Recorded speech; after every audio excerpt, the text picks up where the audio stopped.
சபரிமலையில் பக்தர்கள் கூட்டம் தொடர்ந்து அதிகரித்து வரும் நிலையில் 16 மணி நேரத்திற்கு மேலாக காத்திருந்து பக்தர்கள் ஐயப்பனை தரிசித்து வருகின்றனர். இது தொடர்பான கூடுதல் தகவல்களை செய்தியாளர் சிவசபாபதியிடம் கேட்கலாம். சிவசபாபதி வணக்கம். இன்றைக்கு மட்டும் அங்கு பக்தர்கள் எந்த அளவுக்கு குவிந்து வருகின்றனர்? முழு விவரங்களை. புகழ்பெற்ற சபரிமலை ஐயப்பன் கோயில்ல பாத்தீங்கன்னா இந்த வருடத்திற்காக மண்டல பூஜைக்கும் மற்றும் மகர விளக்கும் நடை திறக்கப்பட்டது. நடை திறக்கப்பட்ட நாள்ல இருந்தே பாத்தீங்கன்னா ஒவ்வொரு நாளும் லட்சக்கணக்கான பக்தர்கள் வந்து சபரிமலை ஏறி ஐயப்பனை தரிசனம் செஞ்சுக்கிட்டு இருந்தாங்க.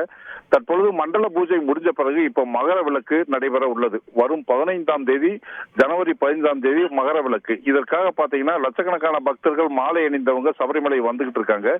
இது மட்டும் இல்லாம ஒவ்வொரு நாளும் மினிமம், அதாவது ஆன்லைன் புக்கிங்ல வந்து 80,000 பேரும், ஸ்பாட் புக்கிங்ல கணக்கே இல்லாமையும் சபரிமலைக்கு வந்துகிட்டு இருக்காங்க.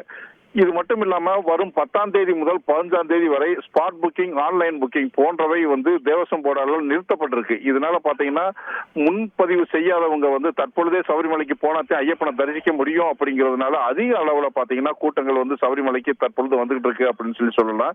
இன்று மட்டும் தற்பொழுது பாத்தீங்கன்னா கிட்டத்தட்ட ஒரு 1.5 லட்சம் பேர் சாமி தரிசனம் செய்வதற்காக காத்துக்கிட்டு இருக்கிறதா நம்மளுக்கு ஒரு தகவல் கிடைச்சிருக்கு. இது மட்டும் இல்லாம பாத்தீங்கன்னா வரும் பக்தர்களுக்கு தேவையான அடிப்படை வசதிகள் செஞ்சு கொடுக்க முடியாமையும் தேவசம் போர்டும் கேரள அரசாங்கமும் கொஞ்சம் திணறிக்கிட்டு இருக்காங்கன்னே அப்படின்னு சொல்லலாம். வரும் பக்தர்கள் வந்து சபரிமலை ஐயப்பனை அமைதியான முறையில தரிசனம் செய்யணும் அப்படிங்கிறது ஏற்பாடு செய்யப்பட்டாலும் பக்தர்களின் கூட்டம் மிக அதிக அளவுல இருக்கிறதுனால பாத்தீங்கன்னா சபரிமலையில பக்தர்கள் கிட்டத்தட்ட ஒரு 16 to 20 மணி நேரம் காத்திருந்து ஐயப்பனை தரிசனம் செஞ்சுட்டு வர்றாங்க.